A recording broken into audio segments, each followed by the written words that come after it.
आप सभी दर्शकों का बहुत बहुत स्वागत है कार्यक्रम वैदिक गुरु में। दर्शकों, कहते हैं कि ठोकरें खाकर ही आदमी बनता है आदमी। आजमाइश का यही दस्तूर है तो क्या हुआ, लेकिन ठोकरें कब तक। एक समय तो ऐसा आता है जब आप चाहते हैं कि आपके हर सपने साकार हों, और कैसे साकार हों ये इस कार्यक्रम के माध्यम से हम आपको बताते हैं। आज हमारे साथ स्टूडियो में मौजूद है हेतु शुक्ला जी, जो ज्योतिषाचार्य हैं, जो आपको ज्योतिष के माध्यम से आपकी मंजिल तक पहुंचा सकती हैं। उनसे बातचीत करते हैं, उनका स्वागत करते हैं स्टूडियो में। हेतु जी, आपका बहुत बहुत स्वागत है। नमस्कार। Thank you so much. हेतु जी, ज्योतिष वो माध्यम है जिसके ज़रिए इंसान अपनी मंजिल तक आसानी से पहुंच सकता है, क्योंकि जीवन में भटकाव बहुत ज़्यादा होता है यदि ज्योतिष का सहारा ना लिया जाए। और आप ज्योतिष की जानकार हैं। आपसे शुरुआत करना चाहूँगी कि किस तरह से, अगर हम वास्तु की बात करें, क्योंकि आप अंकशास्त्री भी हैं, आपको वास्तु का ज्ञान भी है, और मेरे पास फीडबैक आ चुका है कि आपसे जो लोग मुखातिब हैं, जो आपसे बातचीत करते हैं, जो आपके संपर्क में हैं, वो बहुत ज़्यादा लाभान्वित हो रहे हैं। मुझे बताएं कि अगर शुरुआत करें, घर ही वो चीज़ होती है जहां पर इंसान का ज़्यादा समय बीतता है। वास्तु के अकॉर्डिंग घर क्या होना चाहिए, और उसके पहले ये जानना चाहूँगी कि वास्तु आखिर है क्या। वास्तु मीन्स, मेरे हिसाब से वास्तु का मतलब ये है, गुजराती हूँ मैं, तो वास्तु मीन्स वस्तु, जो चीज़ कहाँ कौन सी चीज़ रखनी है, ये वास्तु में बहुत ही ज़्यादा बताया जाता है, और वो बहुत इम्पॉर्टेंट भी है। अगर आपको नींद की प्रॉब्लम है तो आप क्या करेंगे, तो अगर आप आपका बेड जो है और आप वो नॉर्थ या ईस्ट में है, तो आपकी जो स्लीपिंग पोजीशन है वो ख़राब हो जाएगी। नॉर्थ और ईस्ट ऐसी जगह है जहां आदमी को दिमाग शांत ही नहीं होता, तो अगर आपका दिमाग शांत नहीं रहेगा तो आपको अच्छी नींद नहीं आएगी। अगर अच्छी नींद चाहिए तो आपकी स्लीपिंग पोजीशन होनी चाहिए साउथ और वेस्ट में। तो इस तरह से बहुत सारी चीज़ें ऐसी है जो वास्तु में आपको बताई जाती है। अगर आपके घर में टॉयलेट और बाथरूम अटैच है, और टॉयलेट बाथरूम का जो कलर है वो येलो है, तो वो भी वास्तु के हिसाब से गलत माना जाता है। टॉयलेट और बाथरूम का कलर होना चाहिए वाइट, क्योंकि येलो जो कलर है वो कलर होता है गुरु का। तो गुरु का कलर कभी भी बाथरूम और टॉयलेट में यूज़ नहीं किया जाता है। ऐसी बहुत सारी बारीक बारीक चीज़ें हैं जो वास्तु में बताई जाती है, जिसका नॉलेज हमें नहीं होता है। तो ये थोड़ी बहुत चीज़ें आज मैं आपके साथ इसीलिए शेयर कर रही हूँ, क्योंकि आपको ये भी मालूम हो कि कौन सी चीज़ कहाँ होनी चाहिए, कलर कौन सा होना चाहिए। जी, हेतु जी, बात आपने की कि किस दिशा में होना चाहिए रूम, साउथ वेस्ट में होना चाहिए, लेकिन इसकी वजह क्या है, साउथ वेस्ट में ही क्यों होना चाहिए। आज बहुत सारी इंटरनेट पे जानकारी उपलब्ध है, लोग ये तो समझ सकते हैं कि इस दिशा में होना चाहिए, लेकिन क्यों होना चाहिए ये आपसे जानना चाहूँगी। साउथ और वेस्ट, यानी देखिए, ईस्ट में हमारा सूरज निकलता है और वेस्ट में वो ढल जाता है। तो जो चीज़ ढलने के लिए है वो शांत भी है, तो इसीलिए वेस्ट में सर रख के सोना अच्छा माना जाता है। अब जो नॉर्थ है, नॉर्थ वो ऐसी डायरेक्शन है जिसको कुबेर जी का मान दिया जाता है। तो कुबेर जी जहाँ पे स्थापित है वो दिशा कभी भी शांत नहीं होती, वो हमेशा कुछ ना कुछ हलचल मचाएगी। तो साउथ एक ऐसी जगह है जहाँ पे आपको शांति भी मिलेगी और सुकून भी मिलेगा। तो साउथ एंड वेस्ट ये बहुत अच्छी डायरेक्शन है स्लीपिंग के लिए, जहाँ आपको नींद सुकून की आती है, चैन की नींद हम जिसको बोलते हैं। पूरा दिन थक जाने के बाद इंसान को शांति से नींद आनी चाहिए। तो ये दोनों बेस्ट डायरेक्शन है जिसमें अच्छी नींद, सुकून की नींद आती है, और नेक्स्ट डे आप फ्रेश हो जाते हैं। जी, अगर हम बात करें घर में मंदिर की, पहले तो कहते हैं कि घर में मंदिर इस तरह के नहीं रखने चाहिए जिनमें कि शिखर ना हो, और अगर मंदिर है भी तो उसमें कितने भगवान हो, कितनी संख्या हो, ये भी क्या वास्तु के अकॉर्डिंग होता है। जी ज़रूर होता है। मंदिर में आप भगवान किस दिशा में रखते हैं वो बहुत इम्पॉर्टेंट है। आप नॉर्थ ईस्ट और ईस्ट में भगवान की स्थापना कर सकते हैं, और जब आप भगवान की स्थापना करते हैं तब वो भगवान को नीचे मत रखिए, उनको थोड़ा अपग्रेड कीजिए और थोड़ा ऊपर रखिए, तो वो अच्छा माना जाता है। दूसरी बात कि भगवान जी की संख्या कितनी होनी चाहिए, तो मैंने ज़्यादातर घरों में देखा है कि सब तरह के भगवान मंदिर में पाए जाते हैं। तो ये एक अच्छी बात नहीं है। जिस पे भी आपको सबसे ज़्यादा विश्वास है, आप वो एक दो भगवान ही अपने मंदिर में रखिए। सब भगवान को इतना ज़्यादा इकट्ठा करके आप वास्तु दोष बढ़ा रहे हैं। अब मैं आपको एक एग्जांपल देती हूँ कि अगर आपके घर में शिवलिंग है तो वो 1 हो तो अच्छा है, अगर 2 हो तो आपको अच्छा नहीं माना जाता है। गणपति जी है तो 3 से ज़्यादा गणपति जी की मूर्ति या फोटोज़ अच्छी नहीं मानी जाती है मंदिर में। तो ऐसी बहुत सारी चीज़ें हैं। अगर आपके घर में बच्चे की शादी नहीं हो रही है या पति पत्नी के बीच में झगड़े बहुत हो रहे हैं, दोनों के बीच बहुत मनमुटाव है, तो आपको क्या करना चाहिए? तो आपको शंकर भगवान जी की पूरी जो फैमिली है उनको अपने मंदिर में स्थापित करनी चाहिए, जैसे कि शंकर जी, पार्वती जी, गणपति जी और कार्तिकेय जी। ये पूरी जो मूर्ति है वो अवेलेबल रहती है इंटरनेट, अमेज़ॉन में, फ्लिपकार्ट में, तो आप उधर से खरीद सकते हैं और वो उनकी स्थापना कीजिए। तो जो न्यूली वेड कपल है या जिनकी शादी नहीं हो रही है उनके बीच में मैत्री रहेगी, प्यार रहेगा और झगड़े होने के चांस कम हो जाएंगे। अगर आप एक ही चीज़ रखेंगे तो वैराग्य की संभावना ज़्यादा हो जाती है। तो ये चीज़ ज़रूर ध्यान में रखें कि कभी भी शंकर जी को अकेले मत स्थापित कीजिए, पूरी फैमिली के साथ स्थापित कीजिए।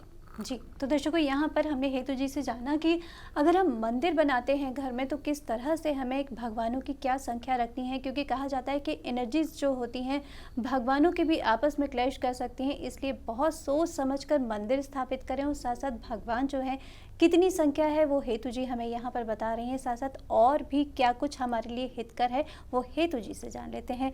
हेतु जी, आप क्योंकि अंक ज्योतिष भी बहुत अच्छी तरह से जानती हैं, जब घर बनाया जाता है तो कहते हैं कि जो मूलांक होता है, व्यक्ति का जो जन्म का सन है, दिन है, या जिस दिन वो पैदा हुआ है उस दिन तारीख क्या थी, उससे मूलांक की गणना होती है।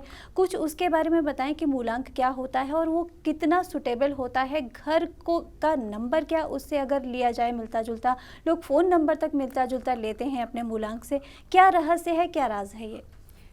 एक्चुअली मूलांक बहुत ज़रूरी है, क्योंकि जब आप पैदा होते हैं तब आपकी डेट पहले नोट की जाती है, नाम भी हम बाद में रखते हैं, पहले डेट नोट की जाती है।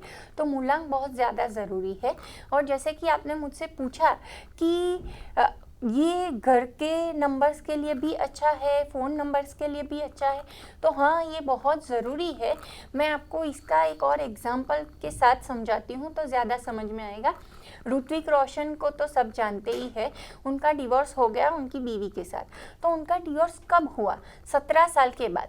तो क्यों हुआ 17 साल के बाद? तो एक ये रहस्य है कि जब उन्होंने नया घर लिया तो उनका जो हाउस नंबर था वो शनि के नंबर से एंड होता था, यानी कि नंबर 8, और उनकी शादी भी टूटी 17 साल के बाद। तो 7 + 1 हो गया 8। तो ये बहुत ज़रूरी है कि आपका घर का नंबर क्या है। अगर वो नंबर पॉजिटिव है, उसकी नंबर की एनर्जी पॉजिटिव है, तो घर में रहने वाले हर एक लोगों के ऊपर उसका बहुत अच्छा इम्पैक्ट आता है। और वो इम्पैक्ट इस तरह से आता है कि आपकी प्रोग्रेस होती है, आपको सक्सेस मिलती है, घर में बच्चे अच्छा पढ़ाई कर लेते हैं, क्लैश नहीं होते हैं, फाइनेंशियल इश्यूज नहीं होते हैं। तो ये सारी चीज़ें अगर आप अपने घर में भी अप्लाई करेंगे तो वो बहुत अच्छी रहेगी। मेरे पास कई लोग आते हैं, बोलते हैं कि हम घर का नंबर अब कैसे चेंज करें, वो तो पॉसिबल ही नहीं है। तो उनके लिए मेरे पास एक और सजेशन है कि अगर आप घर का नंबर चेंज नहीं कर सकते तो घर में एक ऐसा नाम रखिए जो आपके अकॉर्डिंग, आपकी बर्थ डेट के अकॉर्डिंग सही है, तो वो आपको पॉजिटिव रिजल्ट दे सकता है। हर एक चीज़ का एक पर्टिकुलर सॉल्यूशन होता है, बस हमें उस सॉल्यूशन तक पहुंचना होता है। जी, हेतु जी, जैसा कि आपने कहा कि घर का नंबर उसके अकॉर्डिंग रख लें, उसका नाम कहने का क्या तात्पर्य है कि जिनका अगर 3 नंबर है, 9 नंबर है, तो वो किस तरह से अपने घर का नंबर रख सकते हैं, क्या रख सकते हैं, क्या नाम हो सकता है, या जो डिजिट्स होती हैं उसको आप काउंट करके बताते हैं?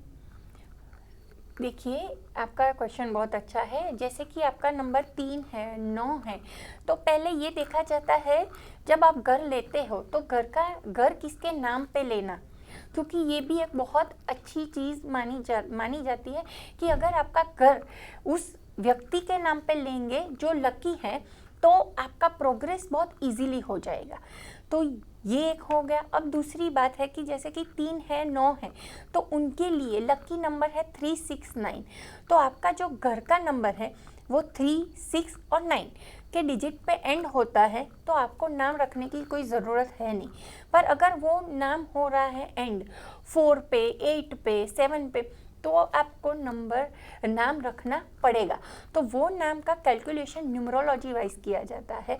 जैसे तो वो नाम के कैलकुलेशन के बाद अगर आपका नाम हो रहा है 21 पे एंड, तो वो हो गया नंबर 3, 2 + 1 हो गया 3 नंबर। तो फिर ये नाम आपके लिए बहुत अच्छा माना जाता है और ये नाम आप रखने के बाद आपका प्रोग्रेस 100% होगा ही होगा।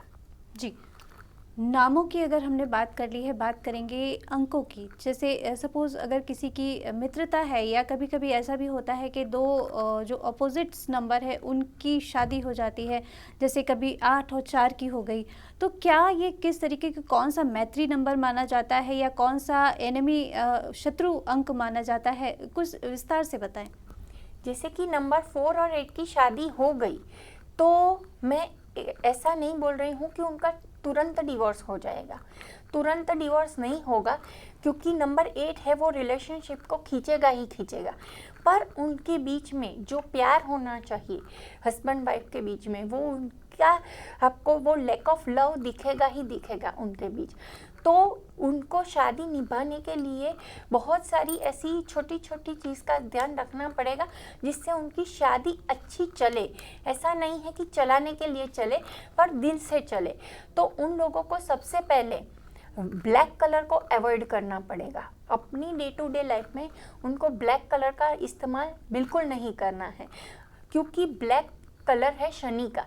जब भी आप ब्लैक कलर का यूज़ करते हैं तो आप शनि को वेलकम करते हैं, please come to me and जज मी। तो वैसा नहीं करना है, क्योंकि दोनों एक दूसरे को वैसे ही जज कर रहे होते हैं। हम उनको और ज़्यादा ऐसी बात नहीं कर सकते कि और ज़्यादा जजमेंटल हो जाए और अपने दिमाग का जो संतुलन है वो खो दे। तो ये एक चीज़ हो गई जो नंबर 4 और 8 के लिए है। और दूसरी बात ये है कि पूरी डेट देखने के बाद मुझे ये मानती हूँ मैं कि एक रिज़ल्ट दे सकते हैं, तो उसके लिए वो पूरा चेक करना पड़ेगा। पर मैं एक सजेशन दूंगी, 4 और 8 की शादी नहीं करनी चाहिए।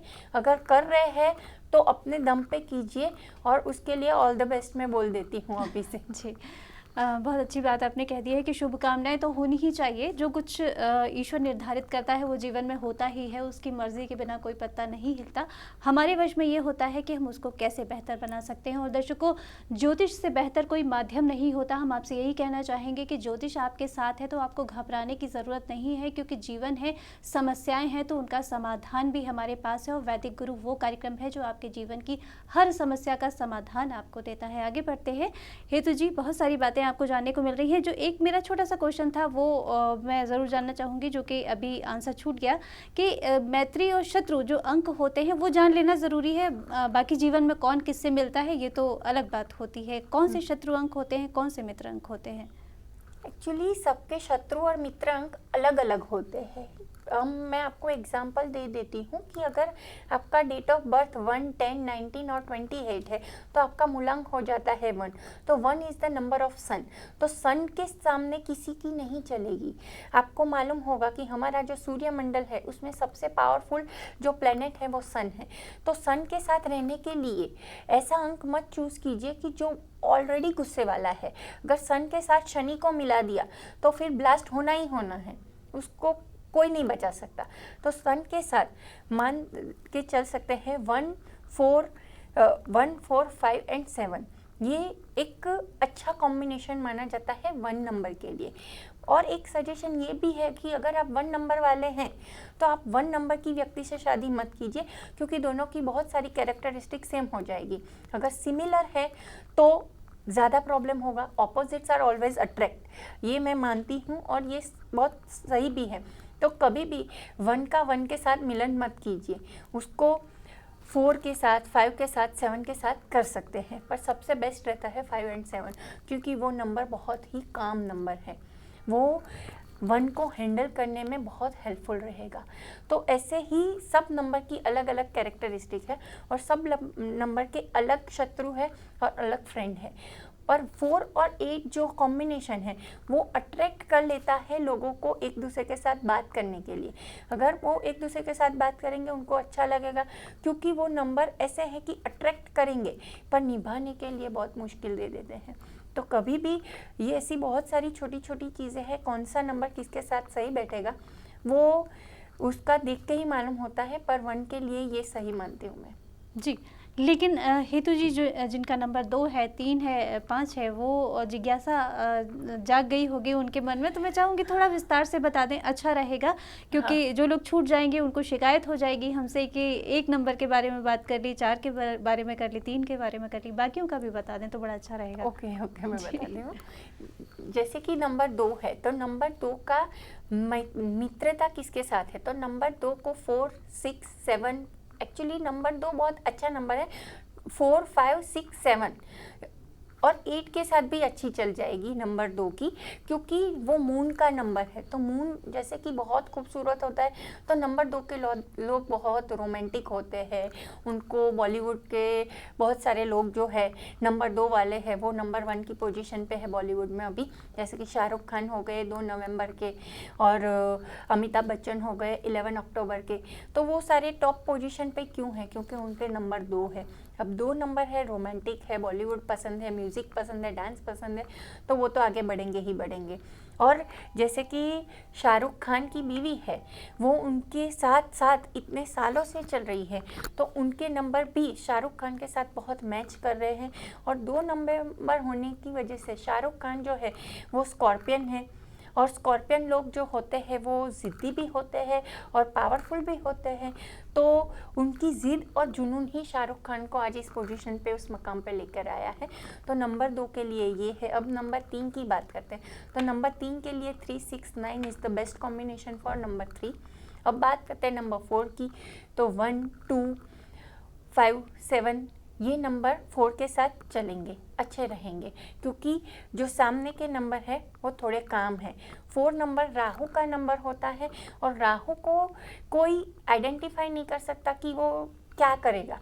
उनको कभी भी गुस्सा आ जाएगा, कभी भी वो शांत रहेंगे, वो घर में अलग रहेंगे, बाहर अलग रहेंगे। तो राहु वाले जो लोग होते हैं ना, उनको बाहर से, यानी कि घर के बाहर फ्रेंड्स हो गए और कलीग्स हो गए, तो उनसे ज़्यादा प्रॉफिट है। अब बात करते हैं नंबर 5 की। नंबर 5 होता है बुध का नंबर, मर्क्यूरी का नंबर। तो मर्क्यूरी वाले लोगों के लिए mercury is the sleepy planet. तो वो कैसा है, उस मर्क्यूरी में गर्म भी है, ठंडा भी है, पर हर बार वो अपना ठंडा गर्म किसी को दिखाएंगे नहीं। People of mercury is like कि आप उनको, वो बोलेंगे नहीं, आप खुद उनको रिकॉग्नाइज करना कि ये इंसान क्या है, वो जताएंगे नहीं। जैसे कि नंबर 5 की दीपिका पादुकोण है, तो नंबर 5 होने की वजह से उनको कई मुश्किलों का सामना भी करना पड़ा, जैसे कि उनको डिप्रेशन का प्रॉब्लम हो गया था, क्योंकि वो जताते नहीं हैं, बताते नहीं हैं, तो लोग उनको ज़्यादा समझ नहीं पाते हैं। अब नेक्स्ट नंबर लेते हैं नंबर 6। नंबर 6 है, बहुत ही खूबसूरत नंबर है, वीनस का नंबर है, 3, 6, 9 उनके ऊपर भी लागू पड़ता है। तो अगर आपकी शादी करना चाहते हैं तो ऐसे बंदे को ढूंढ लीजिए जिनका 3, 6, 9 है। अब बात करते हैं नंबर 7, वो केतु है, नेपच्यून, जो कि बहुत शांत प्लेनेट है। अगर वो बहुत शांत है तो सामने वाला थोड़ा एनर्जी वाला रहेगा, तो वो ज़्यादा अच्छा रहेगा। तो number 2, 5 and 7 is the good combination for number 7 people. अब बात करते हैं नंबर 8 की। तो नंबर 8 है शनि का नंबर। तो शनि जो है वो कभी भी it's like a principle of the school, कभी भी आएंगे आपकी लाइफ में हड़बड़ी गड़बड़ी करके ही जाएंगे। तो उन लोगों को भी शांति वाले नंबर ही अच्छे हैं, जैसे कि नंबर 2 हो गया, 5 हो गया, 7 हो गया, तो वो नंबर काफ़ी अच्छे माने जाते हैं। मैंने लोगों को कहते हुए सुना है कि शनि है तो मंगल के साथ अच्छा जाएगा, मंगल है तो शनि के साथ अच्छा जाएगा। पर देखिए दोनों ही नंबर में एग्रेशन बहुत है, एंगर बहुत है, तो दोनों को एक साथ मिला दिया तो फिर तो भगवान ही आपका मालिक है, ऐसा मैं बोल सकती हूँ, क्योंकि दोनों की एनर्जी लेवल बहुत हाई होती है। एक गुस्सा करेगा तो दूसरा शांत बैठेगा ही नहीं। तो नंबर 8 और 9 दोनों को एक साथ ना मिलाए तो काफ़ी बेहतर रहेगा। अब last but not the least number 9, उसके लिए तो 3 और 6 आपको मैंने बोल दिया है, तो वो काफ़ी अच्छा इसीलिए माना जाता है क्योंकि number 9 is the number of Mars, तो उनको गुस्सा ज़्यादा आता है। और 3 नंबर है जुपिटर का, जो कि टीचर का नंबर माना जाता है, गुरु है, तो वो गाइडलाइन अच्छी प्रोवाइड करते हैं। नंबर 6 है वीनस का, तो वीनस भी गुस्से वाला प्लेनेट है पर बहुत खूबसूरत है, तो खूबसूरती के सामने गुस्सा कहाँ टिक पाता है। तो ये बात हो गई पूरे 9 नंबरों की। जी हेतु जी, बहुत अच्छे से आपने विस्तार से बता दिया। मुझे लगता है कि जो हमारे दर्शक हैं, देख रहे हैं, हमें बहुत संतुष्ट हुए होंगे क्योंकि आपने जो कुछ बताया है उनके लिए बहुत काम आएगा। आगे बढ़ते हैं और बात कर लेते हैं कुछ उपायों की। जब बात होती है ज्योतिष की तो बहुत सीधी सीधी बात आती है कि लोगों के जीवन में समस्याएं हैं, तो बहुत चाहते हैं लोग कि सेहत की समस्या है या उनके घर में धन आगमन होता है तो धन तेज़ी से निकल जाता है। किस तरह से, पहले हम बात करते हैं सेहत की, कि अगर किसी की सेहत खराब रहती है तो क्या उपाय करें वो। जैसे लोग मंदिर जाते हैं और वहाँ पर अगर शिव जी को जल डालने जाते हैं तो जल ऐसे डालकर चले आते हैं, लोटे से जल डालते हैं। क्या कुछ मुख्य विधि भी होती है जिसके माध्यम से अगर जल डाला जाए तो सेहत क्या सारी समस्याओं का निदान हो जाता है? जी ज़रूर होती है। तो मैं आपको ये बताना चाहूँगी, इनका क्वेश्चन बहुत ही अच्छा है। जिनको हेल्थ इश्यूज़ है अपनी लाइफ में, हेल्थ इश्यूज़ आज के ज़माने में हर एक इंसान को है, तो हेल्थ इश्यूज़ के लिए सबसे पहले जिसको बहुत प्रॉब्लम हो रही है, उनको हेल्थ का प्रॉब्लम फिज़िकल से ज़्यादा मेंटल में मानती हूँ, तो आपको मेडिटेशन करनी चाहिए सबसे ज़्यादा। और मेडिटेशन करने का मैं आपको सिखाती हूँ आज कि मेडिटेशन कैसे करें। तो नहाने के बाद ही मेडिटेशन की जाती है। जो लोग नहाने से पहले मेडिटेशन कर लेते हैं, तो जब हम नहा लेते हैं तो वो पूरी जो एनर्जी हम अपनी बॉडी में ले रहे हैं वो धुल जाती है। तो कभी भी नहाने के बाद ही मेडिटेशन करें। अगर आपने नहाने से पहले किया तो उसके बाद 8 घंटे तक नहाना नहीं चाहिए। अब दूसरी बात कि मेडिटेशन की पोजीशन कैसे होनी चाहिए। आपका जो सिटिंग पार्ट है, ठीक है, वो साउथ में आप बैठे तो आपका जो मुंह है वो नॉर्थ की तरफ आएगा। वो अच्छी पोजीशन मानी जाती है मेडिटेशन के लिए। क्यों? क्योंकि साउथ आपको कामनेस देता है और नॉर्थ आपको आगे बढ़ने की क्षमता देता है। तो साउथ में आपका सिटिंग रखें और नॉर्थ में मुंह, तो वो बहुत अच्छा हो जाएगा। अब जब भी आप मेडिटेशन कर रहे हैं तब आपको क्या करना चाहिए, अपने सर को ढक लेना चाहिए। और वो जो जहाँ हम अपने सर को ढकते हैं, ऐसा नहीं है कि ये पर्टिकुलर पार्ट ही हम ढकेंगे, नहीं। जैसे कि लेडीज़ है तो वो कोई चुन्नी ले ले और अपने सर को ढक ले, जेंट्स है तो पूरा कवर कर ले अपने सर को। तो वो क्यों ज़रूरी है? क्योंकि जब हम मेडिटेशन करते हैं तब हम ओम जैसे बोल रहे हैं, तो हमारी जो बॉडी की एनर्जी है वो इधर से लेके अपने आपके लेग तक जाएगी। तो जब वो एनर्जी पास ऑन होती है तो ये अगर पार्ट खुला है तो वो हवा में उड़ जाएगी। तो वो ढकने के बाद आप खुद फील करेंगे कि नहीं, ये पोजीशन, ये जो कर रही हूँ या कर रहे हैं उससे पॉजिटिव बहुत लग रहा है। और जब भी आपका मेडिटेशन ख़त्म हो जाए तब तुरंत ही वो जगह से मत खड़े हो जाइए। 2 या 3 मिनट के लिए उधर बैठे रहिए बिना कुछ करे और फिर खड़े हो जाइए।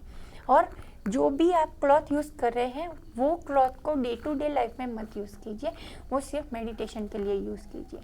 अब बात हो गई ये सेहत की, तो ये करने से आपकी सेहत में 100% आपको बेनिफिट होगा ही होगा, क्योंकि अगर माइंड सही है रहता है तो बॉडी सही रहती ही है। अब दूसरा क्वेश्चन था मैडम का कि पूजा किस तरह से की जाती है। जैसे कि पर्टिकुलरली हम देख लें कि शिवलिंग की पूजा कैसे करें। तो जैसे कि हम मंदिर में जाते हैं तो कलश लेके अभिषेक कर लेते हैं भगवान के ऊपर, और फिर हम देखते भी हैं कि वो पानी पूरा नाली में चला जाता है, गटर में चला जाता है। तो वो कई मूवीज़ में भी मैंने देखा है कि वो अच्छा नहीं माना जाता है। पर ये एक पर्टिकुलरली उसके ऊपर लॉजिक है, साइंस है कि अगर आप आपकी शंकर भगवान, स्पेशली शिवलिंग का जब हम अभिषेक करते हैं तो हमारी जो एनर्जी होती है वो पॉजिटिव नेगेटिव दोनों हो सकती है। तब जब हम अभिषेक करते हैं इस तरह से तो हमारी एनर्जीज वो पास हो रही है। अगर आपकी एनर्जी नेगेटिव है तो वो चीज़ हम किसी और को प्रसाद के रूप में नहीं दे सकते, क्योंकि वो नेगेटिव एनर्जी उनकी लाइफ में भी इम्पैक्ट करेगी। तो इसीलिए शंकर भगवान के मंदिर में हम जब जाते हैं तो उनका जब अभिषेक करते हैं तो वो पानी गटर में चला ही जाता है। अब अभिषेक कैसे किया जाए, तो मैंने कितने लोगों को भी बोला है कि जब आप अभिषेक करें तो कलश का या स्पून का इस्तेमाल ना करके अपने हाथ का इस्तेमाल करें, क्योंकि हाथ ही वो ऐसी चीज़ है जो हम अपनी डे टू डे लाइफ में ज़्यादा यूज़ करते हैं। अगर मुझे किसी को कुछ देना है तो मैं मेरा हाथ ही यूज़ करूँगी। तो जो राइट हैंड है उसको कर्मा बोलते हैं। जो कर्मा है उसको अच्छा कैसे किया जाए, तो अपने हाथ में पानी ले और फिर ओम बोल के अभिषेक करें। तो जो हमारे ये फिंगर्स हैं जो हमें एनर्जी प्रोवाइड कर रहे हैं और जो हमारी लाइफ में पॉजिटिव नेगेटिव इम्पैक्ट दे रहे हैं, वो आपको एक एनर्जी अच्छी देंगे और इससे आपकी पूरी बॉडी की नेगेटिविटी चली जाके आपको अच्छा महसूस होगा। तो जो ये पानी और दूध से आप अभिषेक कर रहे हैं उसको घर में कर रहे हैं तो भी उसको इस्तेमाल ना करके उसको फेंक दीजिए। ये मेरी एक एडवाइस है और आप ये फॉलो कीजिए, आपको 10 to 15 डेज में बहुत अच्छा रिजल्ट मिलेगा। जी हेतु जी, एक समस्या और होती है। पहली समस्या तो ये है कि धन आता नहीं है। कुछ लोगों के यहाँ ये समस्या होती है कि धन का फ्लो तो है लेकिन धन टिकता नहीं है। क्या उसके लिए भी कुछ उपाय होते हैं? जी ज़रूर होते हैं। जिनके घर में धन आता नहीं है उनके घर में मैं मानती हूँ कि लेडीज़ जो होती हैं, महिलाएं जो होती हैं, उनकी बिल्कुल भी इज्जत नहीं होती है। मैंने कितने लोगों के घर में देखा है कि वो बहुत गालियाँ देते हैं, मारपीट करते हैं। तो सबसे पहले धन ना आने की ये एक वजह ज़रूर होती है कि आपके घर में मम्मी है या बहन है या वाइफ है या बेटी है, आप उनमें से किसी को इतना रिस्पेक्टफुली बात नहीं करते हैं, उनको टेकन फॉर ग्रांटेड ले लेते हैं। तो ये आपको मैं बताना चाहूँगी कि कभी भी घर में रह रही किसी भी लेडीज़ के ऊपर आप कुछ भी गंदी कमेंट ना करें और उनको कुछ भी ऐसा ना बोले कि जिससे उनको बहुत दर्द होता है। जितनी बार औरत रोती है उतनी बार धन का नाश होता है, तो ये ज़रूर ध्यान रखें।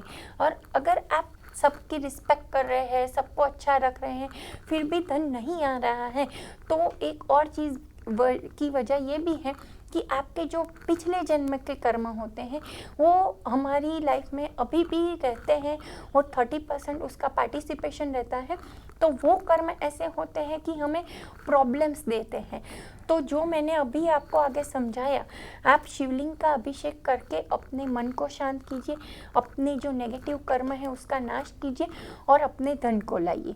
अब दूसरा क्वेश्चन है कि धन का जो फ्लो है वो टिक नहीं पाता है, वो आता है चला जाता है। तो जिनके घर में बिजनेस है या जो लोग बिजनेस कर रहे हैं उनके घर में पैसा आता जाता इसीलिए रहता है क्योंकि बुध अपना वीक होता है। जब बुध वीक होता है तो पैसा टिकता नहीं है, अकाउंट में पैसे आके आपको दिख के चले जाएंगे। तो उसके लिए आपको बुध अच्छा करना चाहिए। तो बुधवार के दिन आपको मूंग का सेवन करना चाहिए, मूंग खाने चाहिए। दूसरी बात, आपके नियर बाय में जो टेम्पल है शंकर भगवान का, हनुमान जी का, कौन सा भी टेम्पल है उसमें आप अपने हाथ से मूंग ले और उसको उधर छोड़ के आ जाएं। और तीसरा कि कोई गरीब दिख गया आपको रास्ते में तो मूंग ले और वो मूंग उनको दे दीजिए। और ये आपको 23 बुधवार करना है। तो उसके बाद आपका जो फ्लो ऑफ मनी है वो धीरे धीरे शांत मतलब अच्छा हो जाएगा, आपको पैसे दिखने लगेंगे। जी, एक आखिरी सवाल हेतु जी, समय हो चला है कार्यक्रम समापन का। मैं जानना चाहूँगी कि बच्चे जो हैं वो आजकल पढ़ाई तो करते हैं लेकिन उनका मन नहीं लगता, तो माता पिता चिंतित रहते हैं। संक्षिप्त में जानना चाहूँगी क्या उपाय हो सकता है? जैसे कि बच्चे आपके पढ़ाई करते हैं, उनका ध्यान नहीं रहता है, तो सबसे पहले तो पेरेंट्स आजकल बहुत एक्सपेक्टेशन रख रहे हैं मैडम, जो कि मैं मानती हूँ कि बच्चों से इतना नहीं रखना चाहिए।